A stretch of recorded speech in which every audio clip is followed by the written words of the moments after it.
नमस्ते और आप सभी का स्वागत है आज सायकाल के इस संस्करण में। और आज हम बात करने जा रहे हैं सर तन से जुदा। और ये जो सर तन से जुदा हमें बार बार सुनाई पड़ता है नारायण तकबीर के साथ में।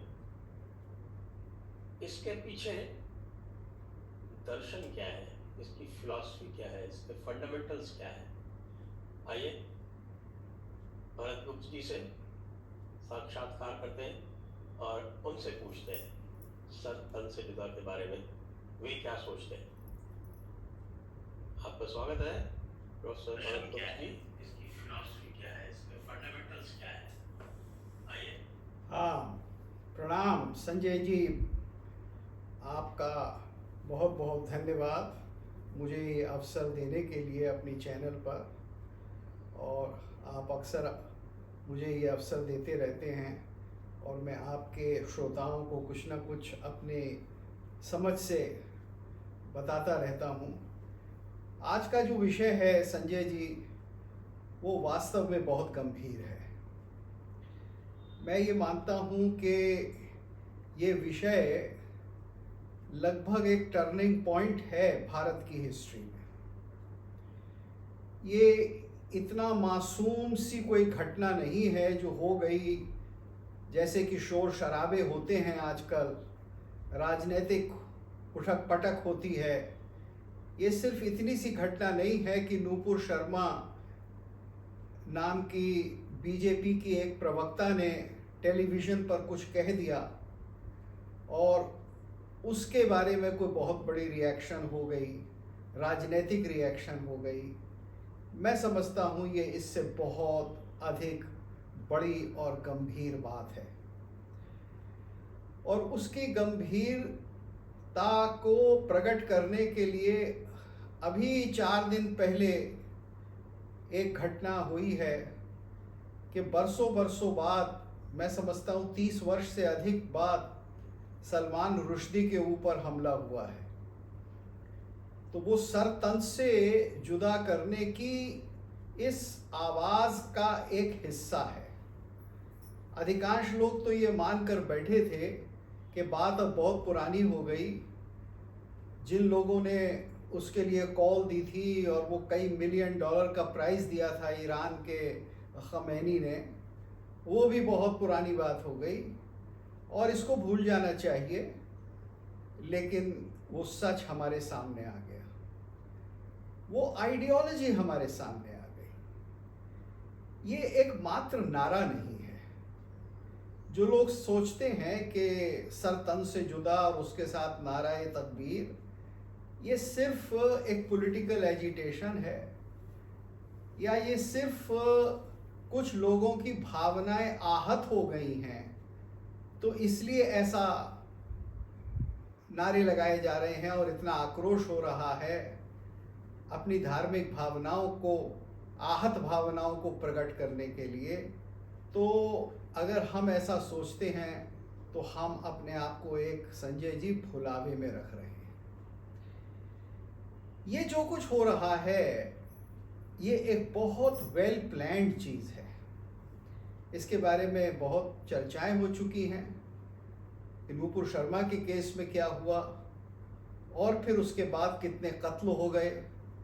तो ये सभी जानते हैं कि ये बहुत प्लान्ड है और इसका संबंध वास्तव में ना तो सलमान रश्दी की सैटेनिक वर्सेस से है और ना नूपुर शर्मा के सिर्फ एक जो बात हदीस में कही गई है और जो बात कई जगह कही गई है और जिसको मौलाना खुद कहते हैं, कोट करते हैं, सिर्फ उसके कह देने भर की बात नहीं है। ये वास्तव में एक सांस्कृतिक संघर्ष है। हमें मान लेना चाहिए कि ये संघर्ष जो है दो बहुत ही विभिन्न विचारधाराओं का है, जीवन पद्धतियों का है, जिसमें कहीं भी कोई मेल नहीं है, जिसमें केवल और केवल कॉन्फ्रेंट्रेशन है और हिंसा है। और इसलिए उसको उसी तरह समझकर हमें इन नारों का कोई इलाज निकालना पड़ेगा। इन नारों को हमेशा के लिए बंद करना पड़ेगा, और केवल भारत से ही नहीं, ये सारे विश्व से समाप्त करना पड़ेगा। दुनिया भर के लोग कहते हैं कि इस प्रकार का जो जिहादी इस्लाम है, रेडिकल इस्लाम कहिए, जिहादी इस्लाम कहिए, या कोई भी उसको नाम दीजिए, वो जो विचारधारा है कि दूसरी कोई विचार की पद्धति, जीवन की पद्धति, दूसरा कोई दर्शन, वो हम स्वीकार करेंगे ही नहीं, क्योंकि हमारी विचारधारा सर्वश्रेष्ठ है, हमारी विचारधारा अफजल है, और हमें अधिकार है दूसरों की विचारधारा को ख़त्म करने का। ये असलियत में इस बात की सच्चाई है। ये वो ज़मीन है जिसके ऊपर ये सब विचार खड़ा है। ये एक तरह का सुप्रीमेसिज्म है। ये हमें मानना पड़ेगा, ये सुप्रीमेसिज्म है, क्योंकि जो इसको मानते हैं आखिर वो किसका सर कलम करने की बात करते हैं, किसके ऊपर वो ये तोहमत लगाते हैं कि उनके रसूल की, या उनकी किताब की, या उनके कुरान शरीफ की, या उनकी हदीस की बेअदबी हो गई। किसके ऊपर लगाते हैं? वो काफिरों के ऊपर लगाते हैं। आप ये देखिए कि किसका तन से सर जुदा किया जा रहा है, यानी कौन है जिसको ये सजा देनी है? वो एक दूसरी जाति का मानव है, वो मानव नहीं है। जैसे और मानव हैं, सब मानव हैं, यहाँ वो नहीं है। All men are not equal here. Some men are what is called the category of non-believers or kafir, and therefore they deserve to be punished on some pretext or the other. देखिए, जो अंग्रेजी में मैंने शब्द लिए हैं, on some pretext or the other, यानी हमने कोई ना कोई बहाना ढूंढ लेना है और फिर ये कहना है कि साहब ये तो बेअदबी हो गई, ये तो हमारे, या तो हमारे रसूल की सल्लल्लाहु अलैहि वसल्लम की तौहीन हो गई, या ये कहना कि ये हमारे किताब की तौहीन हो गई। यानी कहीं ना कहीं आप ये नारा लगाएंगे और कहेंगे कि ये ब्लास्फेमी है। तो ये ब्लास्फेमी ऐसा नहीं है कि मेरी भावनाएं आहत हो रही हैं। मैं तैयार बैठा हूं कि दूसरे इसको ये दिखा दूं कि तुमने मुंह खोला, बस यही गलत काम किया, मेरे विषय में कुछ कह दिया, मेरे बारे में अपनी किसी सोच को प्रकट कर दिया। इसको सोचने की, एग्जामिन करने की, चार लोगों के सामने रखने की ज़रूरत नहीं है। बस सिर्फ सवाल इतना है कि आपने हिम्मत कैसे की। आप देखिए, जब सलमान रश्दी की किताब इतने बरस पहले आई थी तो वो तो एक उपन्यास था, और उस उपन्यास में एक बहुत अलग तरीके से एक कहानी कही गई थी। अब आप ये कहते हैं कि साहब ये तो मजाक उड़ाया गया है। अब हम ये भी मान लेते हैं कि साहब मजाक उड़ाया गया है, और हम ये भी मान लेते हैं कि उस मजाक को देखकर कुछ लोग आहत हुए हैं, लेकिन उसको सजा देने वाला कौन होगा? कोई अदालत होगी, कोई कोर्ट होगा, कोई विचारधारा करने वाले, विचार रखने वाले लोग होंगे। वो इस बात को पहले देखेंगे और फिर फैसला करके सजा देंगे। लेकिन यहाँ उसकी कोई ज़रूरत नहीं समझता। ये मान लिया जाता है कि पूरा का पूरा अधिकार उनको है ये फैसला सुना देने का, या ये तोहमत लगा देने का कि ब्लास्फेमी हुई है, और ब्लास्फेमी की सज़ा भी उन्हीं को देनी है। और एक आम आदमी को, एक आम मुसलमान को वो लोग कहते हैं, ऐसा कहते हैं कि एक आम मुसलमान को ये अधिकार है कि वो ब्लास्फेमी की सज़ा दे दे। तो देखिए, ये एक पूरी अलग सोच है। यहाँ किसी के ऊपर मुकदमा चलाना, किसी को अपने डिफेंस में कुछ कहने का मौका देना, ऐसा कुछ नहीं है। और यही बार बार होता है। ऐसा नहीं है कि हिंदुस्तान में ये पहली बार हुआ, ये पहले भी बहुत बार हो चुका है और इसके हम बहुत से नतीजे देख चुके हैं, लेकिन वो नतीजे हमेशा एक ही होते हैं। तो ये वास्तव में वो दर्शन है जो और सारे दर्शनों को स्वीकार नहीं करता। और मैं समझता हूँ कि अब ये समय आ गया है ये कहने का कि 21वीं शताब्दी में और आने वाले समय में ये बात, ये सिद्धांत, ये विचारधारा स्वीकार नहीं है। It is not acceptable, it is nothing to be tolerated. अब ये चीज़ हमको स्पष्ट करनी होगी कि जिस प्रकार से ब्लेस्फेमी को डिफाइन किया जा रहा है और जिस तरह से उसके लिए एक सज़ा को एग्जीक्यूट किया जा रहा है, ये एक्सेप्टेबल नहीं। जी, ये बात तो आपकी बिल्कुल स्पष्ट है और ये है, सभी मानते भी हैं जो भी गहराई से विचार करते हैं इस्लाम के सिद्धांतों पर। लेकिन क्या हमारे नीति निर्धारकों पर या हमारे जो तथाकथित वैचारिक प्रतिष्ठान हैं उनको इसका आभास है? एक तरफ तो हम बात करते हैं कि हम एक राष्ट्र को बनाएंगे, एक हम समानता के सिद्धांत पर राष्ट्र का निर्माण करेंगे, और दूसरी तरफ हम इस प्रकार की जो एक भयंकर विसंगति है जो पूरे राष्ट्र को, पूरी राज सत्ता का विनाश करने का, विध्वंस करने का एक प्रकार से सामर्थ्य रखती है, उसके बारे में कुछ मुझे तो नहीं लगता कि कोई विशेष विचारधारा उसके विरुद्ध प्रवर्तित की गई है। आप बिल्कुल सही कह रहे हैं और मैं तो इसमें कुछ और जोड़ूंगा। मैं केवल इसको किसी राजनैतिक विचारधारा के विरोध में एक विचारधारा नहीं मानता। ये एक बहुत बड़ा सांस्कृतिक संघर्ष है। देखिए, हम लोग भारत में रहते हैं जहाँ 5000 साल का एक बौद्धिक और आध्यात्मिक इतिहास है कि यहाँ हर मत मतांतर को हमने स्थान दिया है और कहीं ऐसा सोचा भी नहीं है किसी ने कि अगर किसी वाद विवाद में मैं किसी के साथ अपना एक अलग मत रखता हूँ तो मुझे ये अधिकार है कि मैं उसको उसका मत प्रचारित करने से रोक दूँ और उसके जीवन का अंत कर दूँ। वाल्मीकि रामायण में प्रसंग आता है कि जब राम को लौटाने के लिए भरत जाते हैं तो उनके साथ एक जाबालिक जाता है और वो जाबालिक राम से कहता है कि राम, तुम तो निहायत बेवकूफ़ आदमी हो, तुम्हारे पिता तो अब मर गए, कुछ तुमने वचन दिया होगा, छोड़ो अब अपने, आओ आराम से राजपाट करो।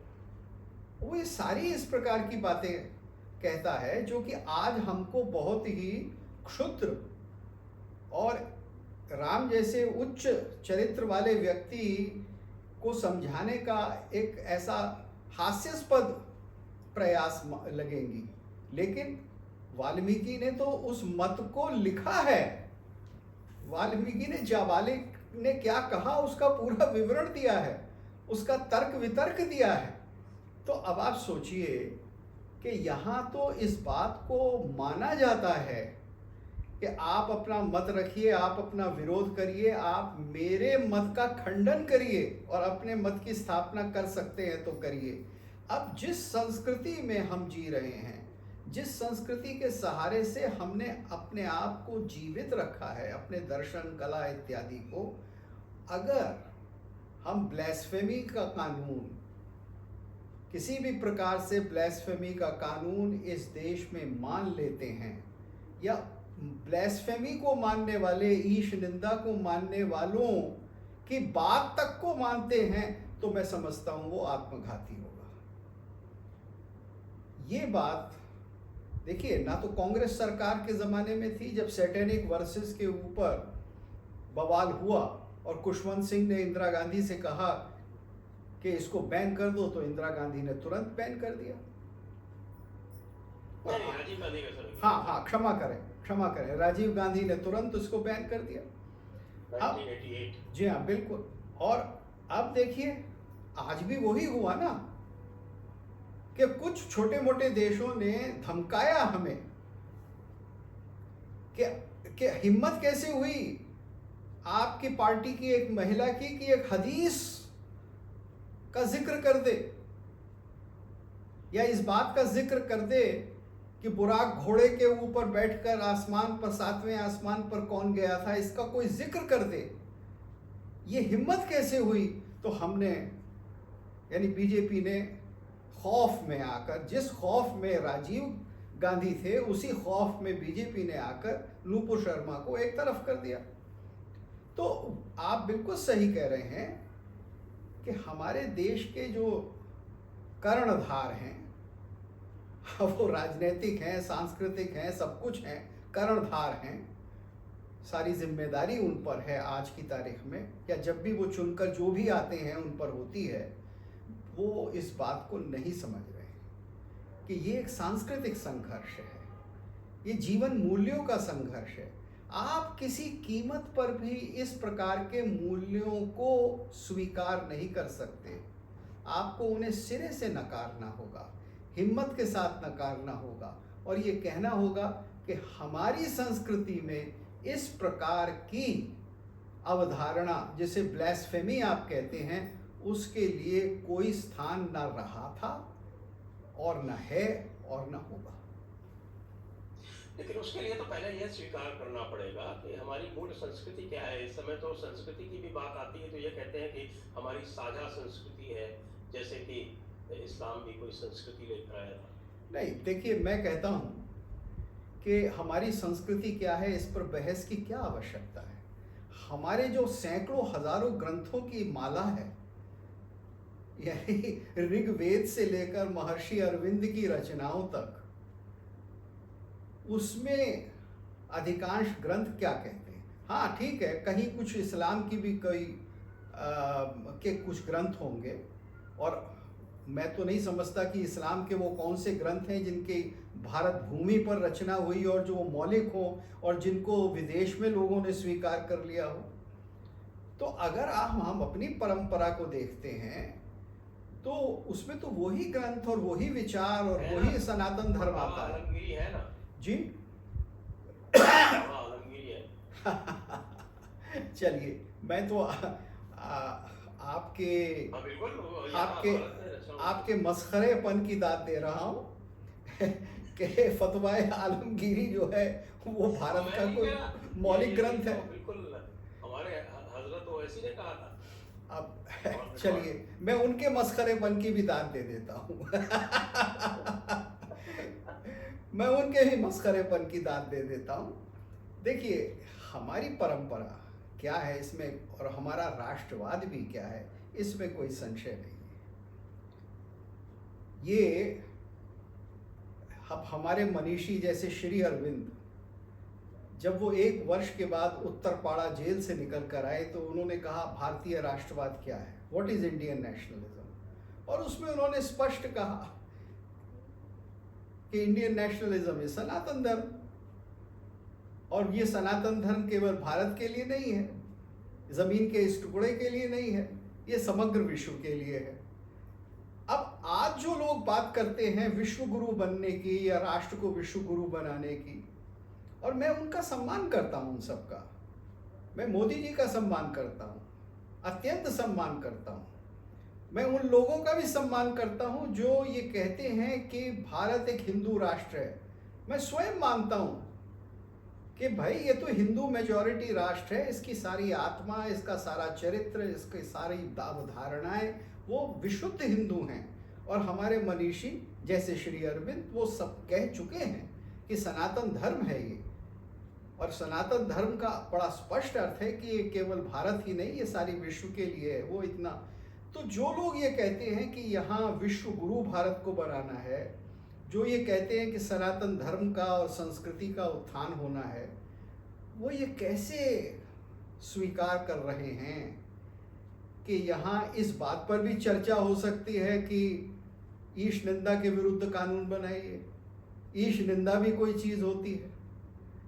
यानी हमारी संस्कृति में तो ये प्रश्न ही नहीं उठता।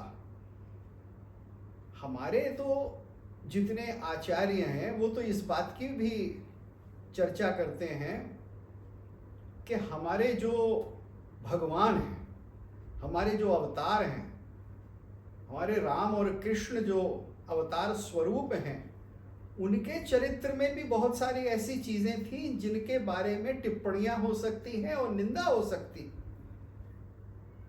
ये तो वो देश है कि जिसके अंदर ग्राम की महिलाएं भी ऐसे गीत रचती हैं जिसमें वो राम के ऊपर उलाहना देती हैं कि जब तू जा रहा था वन को तो सीता तेरे साथ गई, लेकिन जब सीता वन को गई तो तू क्यों नहीं गया। तो जब भारत के अंदर एक हमारी ग्रामीण महिला ऐसा भाव प्रकट करती है, गाना गा सकती है और इस प्रकार के इतने सारे लोकगीत हैं, तो इस देश में क्या ईश निंदा का कानून बन सकता है? हमने तो अपने राम की भी निंदा की है। हमने तो ये भी कहा है कि राम ने मारीच को छुपकर मारा था। ठीक है, हमारे भी एक्सप्लेनेशंस हैं, हमने भी उसको कर्म सिद्धांत में रखा है, हमने भी बहुत सारी बातें उसकी एक्सप्लेनेशन दी है। लेकिन जिन लोगों को शंका है, जिन लोगों को कुछ कहना है, उनका तो कभी हमने न मुंह बंद किया और न ये कहा कि उनको बोलने का अधिकार नहीं है। तो जब आप बोलने का अधिकार समाप्त करते हैं, जब आप सोचते हैं कि वो एक धर्म विशेष को यानी इस्लाम को एक कंसेशन है, तो फिर भारत की सनातन संस्कृति के साथ इसका कैसे मेल हो सकता है? इस विचार का मैं नहीं समझता कि हो सकता है। और आज की जो पॉलिटिकल लीडरशिप है, मैं स्पष्ट आपके चैनल के माध्यम से कह रहा हूं कि उस लीडरशिप को ये जो चुनौती सामने आई है उसे लेना चाहिए, उस चुनौती को, और उसको भारतीय मूल्यों के अनुसार ही देखकर उसका निराकरण करना चाहिए। और उसका एक ही मार्ग है, बहुत स्पष्ट मार्ग है कि यहाँ ईश निंदा, ब्लेस्फेमी, सरतन से जुदा, ये सब इल्लीगल है। ऐसे नारे लगाने का किसी को हक नहीं है सड़क पर। और मैं तो अपनी तुच्छ मति से ये भी कहूँगा कि ऐसा नारा लगाना भी भारतीय कानून के अनुसार एक अपराध होना चाहिए, एक एक्ट ऑफ टेररिज्म होना चाहिए। केवल अदालत को हक है कि वो किसी का शिरोच्छेद करे या किसी को प्राण दंड दे, अन्य किसी व्यक्ति को नहीं है, और भारत में कभी था भी नहीं।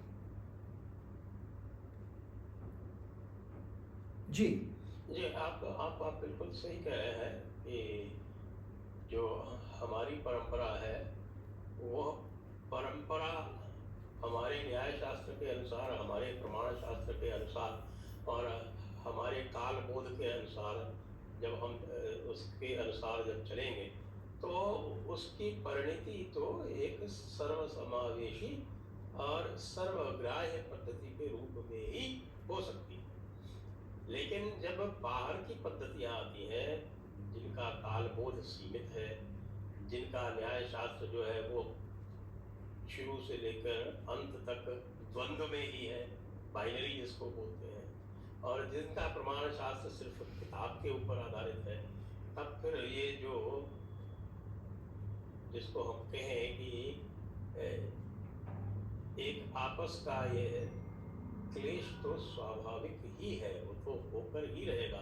लेकिन वही वाली बात आई कि इसका प्रतिरोध करने के लिए, इसका प्रतिकार करने के लिए क्या हमारे पास वे प्रक्रियाएं हैं जिनसे हम कर सकें, या फिर हमारे जो नेतृत्व है, जो मैं कहूँ कि चाहे वो आध्यात्मिक नेतृत्व या राजनीतिक नेतृत्व, क्या इस बात को इस प्रकार से समझ सकता है? क्योंकि मैंने तो बहुत सारे आध्यात्मिक व्यक्ति को भी ये कहते सुना है कि नहीं नहीं नहीं नहीं, वो सर्वधर्म संभाव इस्लाम में भी जो है वो उसके रास्ते से भी आप ईश्वर को प्राप्त कर सकते हैं। उसमें तो ईश्वर की कल्पना ही नहीं है, उसमें तो कल्पना ही ऐसे की है कि जो ईश्वर आपके अंतर मन में नहीं है, आप ईश्वर में समाहित नहीं हो सकते। ईश्वर जो है उनका वो बिल्कुल अलग बैठता है, सातवें आसमान पे अलग बैठता है, आप देख भी नहीं सकते उसको, अलग रहना पड़ता है। तो ये जो आध्यात्मिक और एक राजनीतिक जो एक मुझे मैं समझता हूँ कि एक मध्यभ्रम की स्थिति है। तो इसके रहते हुए हम ऐसे सांस्कृतिक प्रक्रिया हम ऐसी कैसे विकसित कर सकते हैं जिससे इनका प्रतिकार हो सके? संजय जी, यहाँ दो बातों को अलग रखना आवश्यक है। इस्लाम के या ख्रिस्तु मत, क्रिश्चियनिटी के अपने सिद्धांत हैं, हम सब उन सिद्धांतों को जानते हैं। हम उस दर्शन में ईश्वर कहें, भगवान कहें, फादर कहें, अल्लाह कहें, कुछ भी कहें, जो जो उन्होंने अपने सर्वोत्तम शक्ति को नाम दिए हैं, वो किसी भी प्रकार से दर्शन में और जीवन पद्धति में कुछ भी हो सकते हैं। लेकिन यदि एक समाज में हमें रहना है तो उस समाज में ये सिद्धांत तो कहीं नहीं हो सकता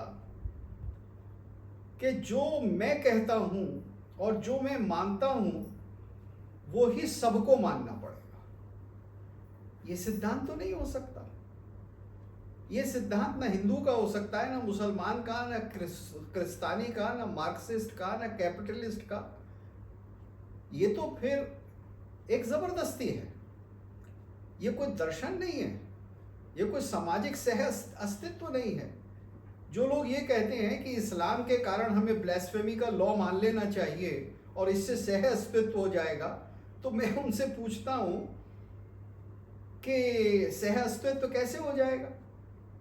आपने तो सह अस्तित्व की बात नहीं की, आपने तो संपूर्ण समर्पण की बात कर दी कि वो जिसको भी ब्लास्फेमी कहें आप उसको मान लेंगे। तो ये किसी भी प्रकार से किसी विभिन्न विचारधारा को अपनी विचारधारा के साथ जोड़कर चलने की बात नहीं है। ब्लास्फेमी के लॉ को मानना ये तो बिल्कुल सिरे से किसी दूसरे की हुकूमत, जबरदस्ती, आधिपत्य को स्वीकार करना है। न इसमें दर्शन है, न इसमें विचारधारा है। मैं तो ये कहूँगा, तो इसलिए इसको कंफ्यूज नहीं करना चाहिए। अब आपने एक दूसरी बात कही जो कि बहुत अच्छी और बहुत ही मानने की बात है कि आज जो देश में डिमांड हो रही है कि हमें ब्लास्फेमी लॉ बना देना चाहिए। देखिए, मैं मानता हूं कि ये जो नारे सरतन से जुदा वगैरह लग रहे हैं, ये सब एक प्रकार से ब्लास्फेमी लॉ को लाने के लिए और उसके द्वारा फिर भारत की जनता को आतंकित करने के लिए ये सारा काम हो रहा है। और इसमें विदेशी लोगों का भी हाथ है और इसमें कई कई प्रकार की जो फोर्सेस हैं वो काम कर रही हैं। लेकिन इससे लड़ने के लिए सरकार को तो कदम आगे उठाना ही पड़ेगा, क्योंकि दुर्बल राजा वो किसी भी प्रकार से शासन अधिक समय तक नहीं कर सकता। राजा को तो सबल होना ही पड़ेगा। लेकिन इस विषय के ऊपर हमारे देश के जो आध्यात्मिक गुरु हैं, हमारे देश के जो प्रसिद्ध गुरु हैं, रामदेव जी जैसे, श्री श्री रविशंकर जी जैसे, और विभिन्न नाम हैं, बहुत सारे नाम हैं, इन लोगों को आकर स्पष्ट रूप से कहना चाहिए। जब मैं कह सकता हूं, जो कि एक मामूली सा टीचर है और व्यवहारिक रूप में तो फटीचर है इन बड़े बड़े लोगों के सामने, तो ये क्यों नहीं कह सकते? जब ये वेद और उपनिषद और भारतीय परंपरा की बात करते हैं और आध्यात्मिकता की बात करते हैं, तो क्या ये समय नहीं है अब ये कहने का कि ये भारतीय दृष्टि, दर्शन, जीवन पद्धति सबके विरुद्ध है और भारत के लिए आत्मघाती है? तो हमारे धर्मगुरुओं को ये कहना चाहिए। और फिर हमारी जो न्याय व्यवस्था का पालन करने वाले हैं, हमारे जो सुप्रीम कोर्ट के माय लॉर्ड्स हैं, उनको कहना चाहिए। मैं तो समझता हूं कि किसी मान्यवर को हिम्मत करके सुओ मोटो इसके ऊपर एक मुकदमा चलाना चाहिए कि ये हो कैसे रहा है देश में। अगर वो भी एक स्तंभ है प्रजातंत्र का, तो उस स्तंभ का जनता सहारा नहीं लेगी क्या? हम उस स्तंभ के सहारे खड़े नहीं होंगे क्या? और क्या उनकी जिम्मेदारी नहीं है? और अगर देश के विभिन्न लोग, विभिन्न जिम्मेदारियों को संभालने वाले लोग इसके खिलाफ बोलेंगे, तो इस समस्या का तुरंत निराकरण होगा। और अगर शिथिलता हमारे अंदर बनी रहेगी, तो शिथिलता से हमें बहुत नुकसान होगा, क्योंकि जो लोग आज नाजायज़ फ़ायदा उठाना चाह रहे हैं, वो और भी दबंग हो जाएंगे, जैसे कि वो हो गए। अब किसी मान्यवर ने अदालत में कहा तो था कि नूपुर शर्मा ने देश को हिला दिया, लेकिन अब उसके बाद जो 6 और 7 कत्ल हुए, उसके लिए कौन जिम्मेदार है? उन्होंने तो नूपुर शर्मा को ही जिम्मेदार ठहरा दिया था उसको। जी, तो उसके लिए क्षमा करें, उसके लिए क्या सुप्रीम कोर्ट जिम्मेदार नहीं है? वो जो 6-7 कत्ल हुए, उसके लिए क्या हमारी सरकार जिम्मेदार नहीं है? उसके लिए क्या विभिन्न राजनीतिक पार्टियां जिम्मेदार नहीं हैं? उसके लिए हमारे बड़े बड़े प्रोफेसर और हमारे विद्वान और धार्मिक धर्म गुरु जिम्मेदार नहीं हैं? हम सभी जिम्मेदार हैं। हम कहीं ना कहीं चूक गए हैं और चूक रहे हैं।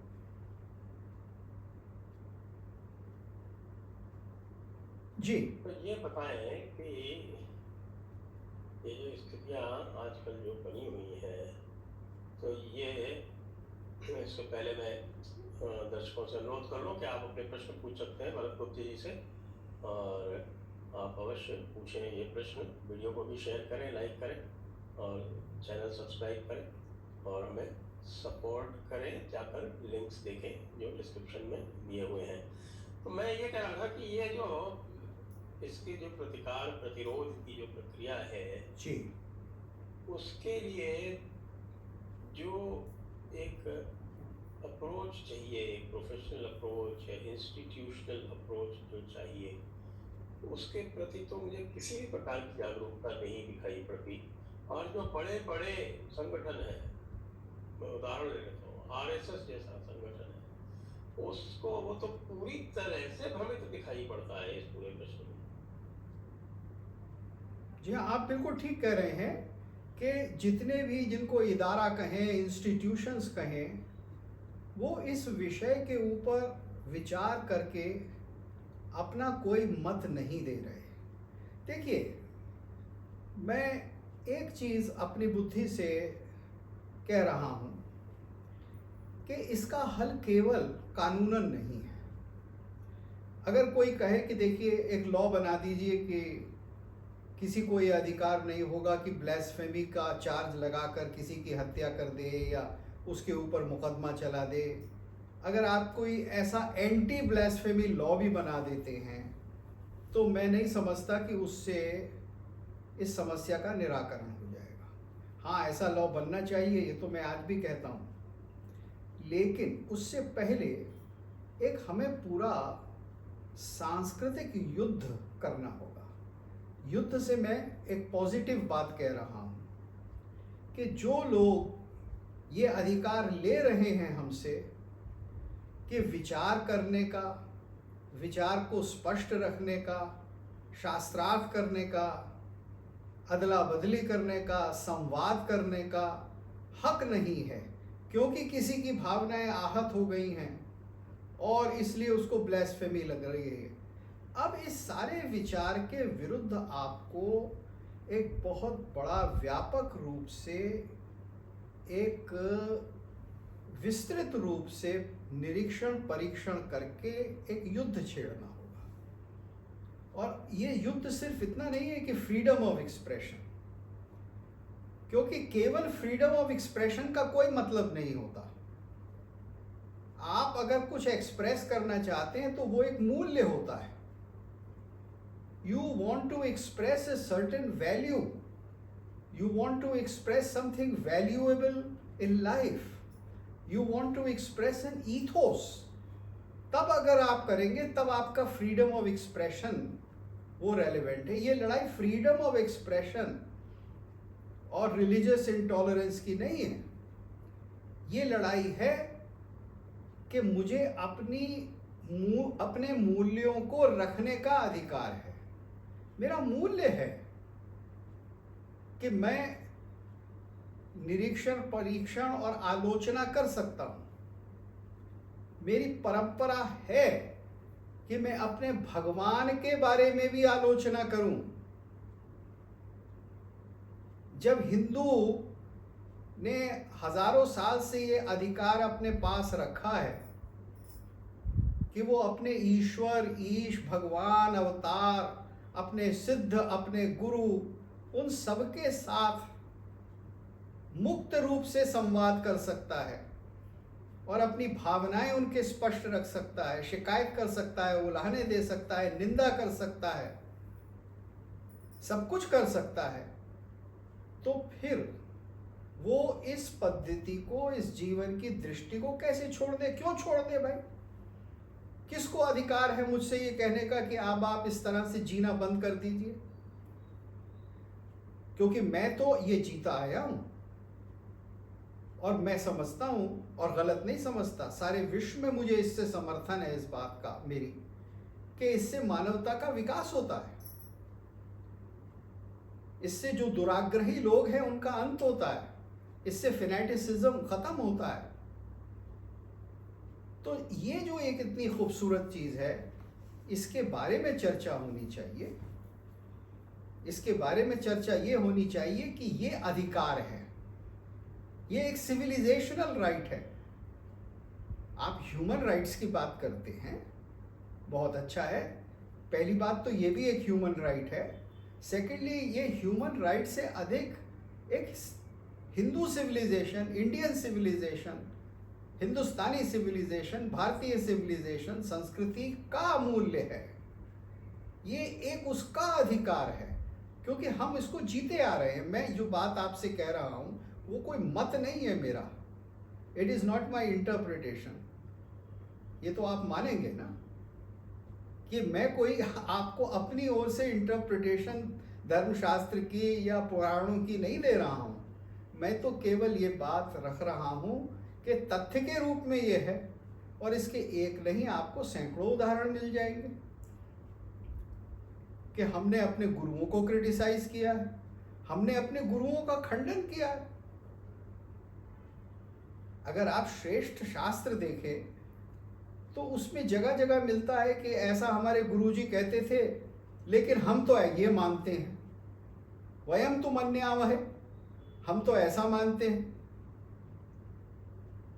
तो जिस संस्कृति में अपने गुरु के मत का भी खंडन कर दे, और अच्छी संस्कृतियों में होता है, सुकरात ने के मत का खंडन अरस्तु ने किया। वही संस्कृतियां विकास करती हैं। और हमारे यहाँ इतने जो दर्शन हैं, मत और मतांतर हैं, वो सब एक दूसरे का किसी न किसी विषय के ऊपर खंडन मंडन करके आगे बढ़ते हैं। और वही संवाद की और वही संस्कृति की भूमिका है। अगर हम उस भूमिका को छोड़ देंगे तो हमारी तो संस्कृति ही समाप्त हो जाएगी। इसीलिए मैं कहता हूँ, मैंने प्रारंभ में ही आपसे कहा कि ये एक सिविलाइजेशनल वॉर है, ये कोई छोटी मोटी कानून की लड़ाई नहीं है। और इसलिए मैं ये भी कह रहा हूँ कि कानून से हटकर या कानून के साथ साथ जो सांस्कृतिक मूल्य हैं और जो सांस्कृतिक चेतना है, उसके स्तर पर हमें ये सब प्रकट करना होगा।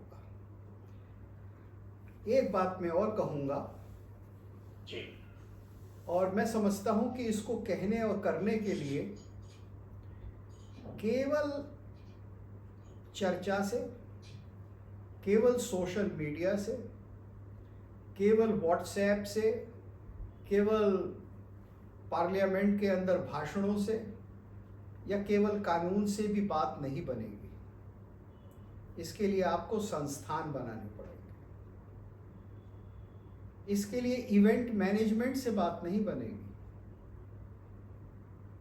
जैसे हमारा राष्ट्रवाद केवल कुछ प्रतीकात्मक क्रियाओं के द्वारा नहीं हो जाता है पूरा या दृढ़ हो जाता है, उसके लिए हमें कुछ संस्थाएं बनानी पड़ती हैं जो निरंतर काम करें, और वो काम करें जमीन पर, जहाँ की सैकड़ों और हजारों बच्चों को हम ये सिखा सकें कि हमारे मूल्य क्या है। तो जब वो काम संस्थागत रूप में होगा और वो जमीन पर काम होगा, तब संस्कृति का संरक्षण होगा और तब हिंदू मूल्यों का, भारतीय मूल्यों का संरक्षण होगा। तो उसके लिए संस्थाओं का बनाना बहुत आवश्यक है। उसके लिए केवल प्रतीकात्मक कार्य करने का और प्रतीकात्मक क्रियाएं करने का काम जो है वो बहुत समय तक फलीभूत नहीं हो सकता। आपको संस्थान बनाने होंगे जो कि नए आने वाले युवा युवतियों के दिमाग में ये बात डालेंगे कि इस संस्कृति के मूल्य ये हैं। इस संस्कृति के मूल्य हैं वाद विवाद करने के, निरीक्षण परीक्षण करने के, मत मतांतर को समझने के, उसकी चर्चा करने के। देखिए, हमने ये तो कहा कि भारत में बहुत सारे धर्म हैं और हमने ये भी कह दिया कि मज़हब नहीं सिखाता आपस में वैर करना, और इस तरह के सब बहुत अच्छे अच्छे गाने हमने सुने और सुनाए। और जिसने लिखा था उसने खुद ही ने डिसोन कर दिया उसको। हाँ, उसने तो पाकिस्तान बनवा दिया। उसने तो बनवा दिया, उसने तो शिकवा और जवाब शिकवा लिख दिया। तो जब हम केवल इस गाने पर और नारे पर इसी लेवल पर रहेंगे तो विचार की भूमिका नहीं हमें मिल पाएगी। विचार की भूमिका हमें इसलिए नहीं मिल पाई कि 70 वर्षों के अंदर भारत के किसी भी शिक्षा संस्थान में विभिन्न धर्मों का अध्ययन, उनका तुलनात्मक अध्ययन कि उनके मूल्य क्या है, उनका इतिहास क्या है, ये नहीं हुआ। आज हिंदू का बच्चा ये जानता ही नहीं कि इस्लाम के मूल्य क्या है, और मुसलमान का बच्चा तो बिल्कुल नहीं जानता कि हिंदू जो है पत्थर की पूजा क्यों करता है। वो वहीं अटका हुआ है कि पत्थर की पूजा करना कुफ्र है, और हिंदू का बच्चा इस तरह से अटका हुआ है कि वो चूंकि नहीं मानता मूर्ति पूजा को, इसलिए अगर उसने मूर्तियों का खंडन कर दिया तो कोई गलत काम नहीं किया। आप देखिए, न सोचने समझने की, दर्शन को न जानने की कितनी बड़ी सजा भुगतनी पड़ती है आपको। आप कितने अंधकार में रहते हैं। तो बरसों से चूंकि इन विषयों की चर्चा नहीं हुई, न स्कूल में हुई, न कॉलेज में हुई, न पीएचडी के लेवल पर हुई, तो इसलिए आज ये समस्या खड़ी होती है कि कोई कह देता है मेरी भावना आहत हो गई, तो हम ये मान लेते हैं कि उसकी भावना आहत हो गई। लेकिन किससे हुई, क्यों हुई, कैसे हुई, सचमुच हुई या नहीं हुई, उससे किसी दूसरे को नुकसान पहुंचा या नहीं पहुंचा, इस सब की चर्चा नहीं होती। तो मेरा ये कहना है कि अब ये शिक्षा संस्थानों में इन बातों की चर्चा होनी चाहिए, जिसको हम धर्म कहते हैं, जिसको हम विज्ञान कहते हैं, या study, scientific study of religion कहते हैं, उसको करने का समय है, और उसी के द्वारा इन समस्याओं का निराकरण होगा। और सरकारों को इसकी व्यवस्था करनी चाहिए, इसके लिए संस्थाएं बनानी चाहिए। जी। तो अब मैं दर्शकों के प्रश्नों पर ले चलता हूँ आपको। तो दर्शकों के प्रश्न ले लेते हैं। एक बार पुनः दर्शकों को अनुरोध कि आप इस वीडियो को शेयर करें, लाइक करें, चैनल को सब्सक्राइब करें और चैनल को सपोर्ट करें आप अपने सब्सक्रिप्शन से, डोनेशन से। Nishikant Reddy, what kind of ideologies Hindus have whose priority is more in celebrating 15th August as Independence Day rather than mourning the partition of Mother India, genocide of lakhs of Hindus and Sikhs?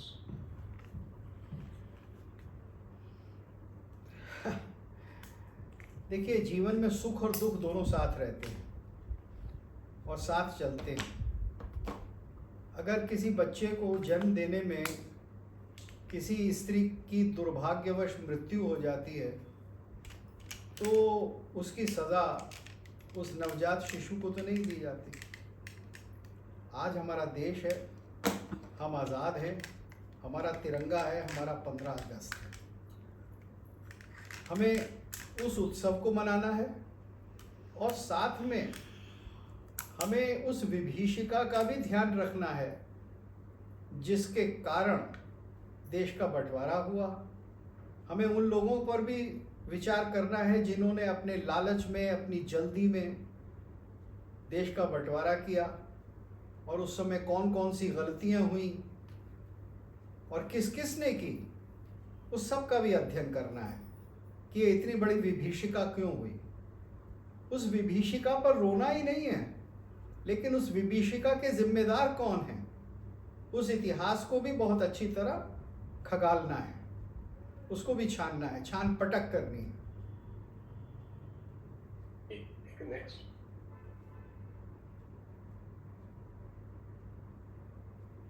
Gurpreet, what should we Indians do who have migrated overseas to be actively involved in your efforts?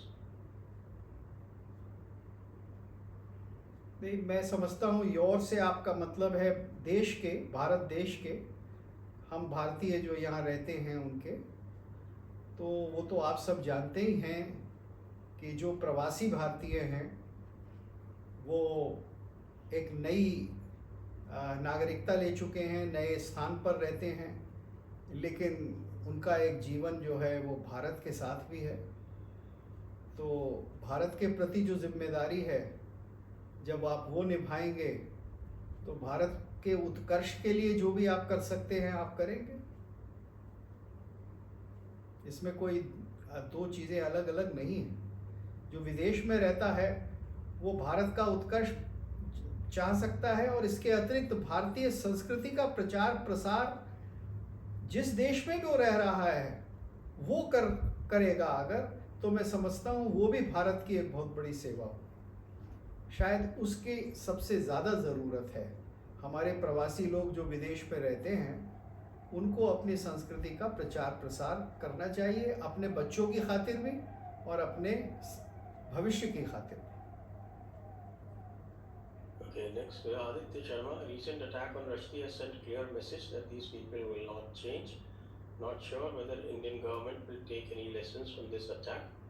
Has the time come to boycott 2024 Lok Sabha elections? Now that we have boycotted the way we have boycotted Hollywood. ये तो कुछ extreme हो गया।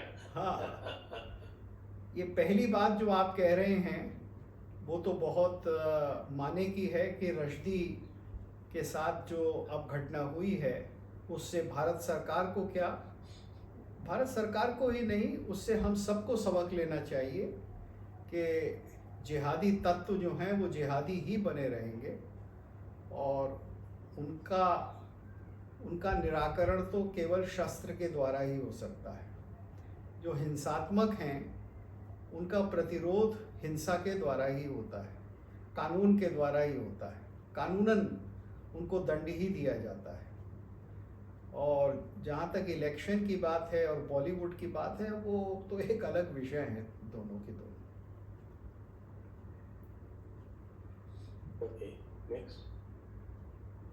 Aditya Singh, Professor, what do leftists with Hindu names think when they support or stay selectively silent on such considered terrorists?